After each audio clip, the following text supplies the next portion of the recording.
शुभ दीपावलीको पावन अवसरमा हार्दिक शुभकामना। लोकप्रिय कला प्रतिभाको सम्मान सांस्कृतिक कार्यक्रम रहेको आज यहाँहरूलाई जानकारी गराउँछु। हस्त धन्यवाद।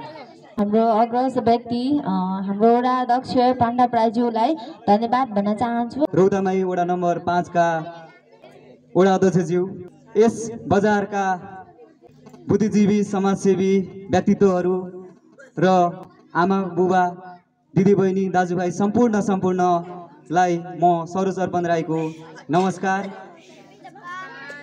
लोकप्रिय कला प्रतिभाको सम्मान भन्ने कार्यक्रम चाहिँ मैले आयोजना गरेको छु।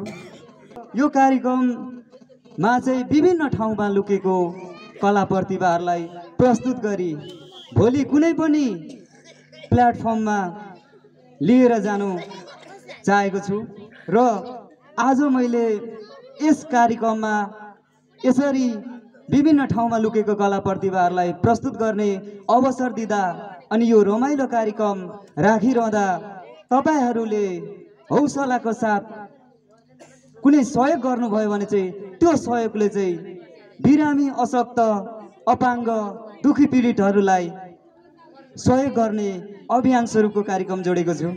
लुकेको कला प्रतिभाको पर्दाफास गर्ने विचारले यस कार्यक्रमका अध्यक्षज्यू सरोज अर्पण राईज्यू र यसै गरी कमल पोखरीबाट पाल्नुहुने कमल पोखरीको अध्यक्ष वासुकुमार राईज्यू र यसै गरी बजार व्यवस्थापन समितिका अध्यक्षज्यू गायिका बिमला बहिनी र हाम्रो उदयपुर आइडलको प्रहलाद राई र यसै गरी हाम्रो कोशी सिङ्गिङको बहिनी विशुका मगर बहिनीज्यू र यहाँहरू सबैमा नमस्कार गर्न चाहे।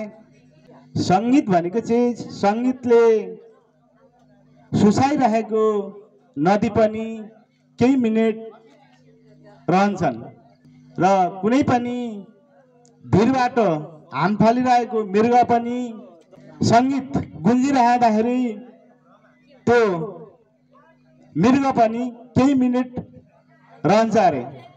त्यसै कारणले गर्दाखेरि वास्तवमा गीतले भनेको कुरा दुःख वेदनाहरू कहन्छ।